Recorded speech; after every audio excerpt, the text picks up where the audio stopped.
Welcome to ZTRT, Zero Tolerance Radio and Television, reaching you straight from Mastermind Studios in Belgium.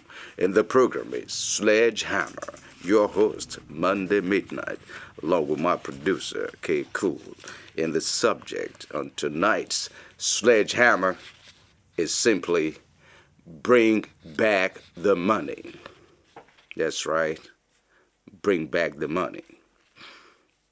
There's been several reports out there that since 1960, since independence till date, there's been hundreds of billions of dollars of our money siphoned out of the Nigeria Treasury to banks overseas. From Switzerland to the Cayman Islands, to the Caribbean, to the United Kingdom, to the United States, to countries all over Europe. Billions and billions of our money have been stolen and siphoned to banks around the world. This is not right. This is unacceptable.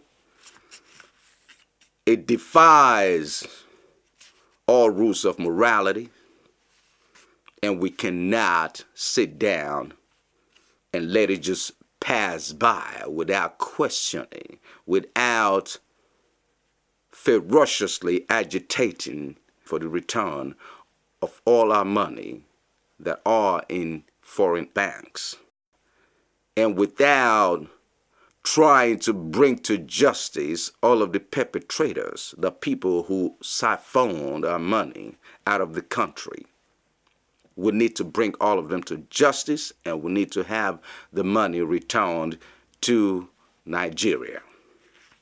These buffoons that are siphoning our money overseas, they have no clue that they are building the economy of those countries that homes the banks that they have stashed their money in.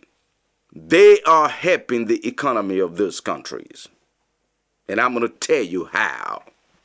They steal money from our coffer and they take it to a bank in Switzerland. $2 billion, for instance. Now, indigents of that country will go to the bank and borrow that money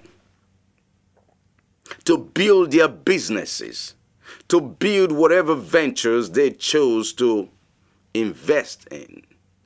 And the banks will charge interest on that money. Our money is building their businesses and building their countries. How does that work to our benefit? First of all, stealing the money is unacceptable. It's a crime against the nation. It's treason. And people like that should be put to death. Oh yes, I said it. I know y'all gonna hate me. I'm supporting death penalty. But when I think about the death sentence they have placed on tens of millions of our people by looting our treasury, I don't have no qualms about supporting the law that puts those people to death. Now you can criticize me all you want. And you can try to get on the moral high ground about it being wrong to support the death penalty and all of that. I am with you. In my heart of heart, I do not support that. I'm not for death penalty, for taking another man's life. I'm not for it. But these bunch of idiots have sentenced tens of millions of Nigerians to psychological death, to the death of poverty, to the living death, by stealing and looting our treasury and siphoning the money out to foreign banks to benefit a group of people outside of the country, and they sentence our people to death. Because the money they have siphoned out of the country could have built the lives of tens of millions of impoverished Nigerians all across the country. And if you don't think that they have sentenced these people to death, then you are not thinking right. Because that child that is on the third mainland bridge, sleeping with no food to eat, that's about to die tomorrow. Many have died, remember? Because they had no food to eat. Because the government never cared about them. Because they keep complaining there's no money to look after them. Meanwhile, one person looted billions of dollars, and the billions of dollars are in Swiss account, or in an account in the Cayman Islands, or in the UK, or in the United States of America. And that child is about to die because the government do not have enough money to take care of its people. Sentenced to death. So before you come attacking me about death penalty, you think about that child right now under the bridge, ready to die because it has not been able to eat for 3 days, because it's malnourished. He's staring at the window of death even as I speak to you. You think about that child.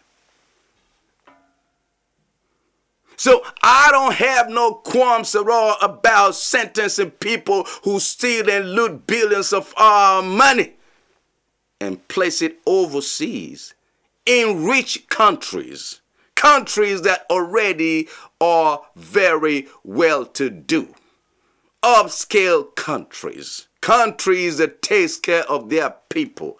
Countries that are rich already, beyond riches. And now you take money that you're supposed to use to take care of the poor in your society, and you place it in banks in those countries. And then they use that money to further make their countries better while your people die every day. You have literally sentenced millions of your citizens to death. So I have no qualms at all. I repeat myself, I have no qualms sentencing people like that to death. They should be castrated. They should be sentenced to death. They should die for impoverishing millions of people deliberately. For sentencing millions of people to die, they ought to die as well.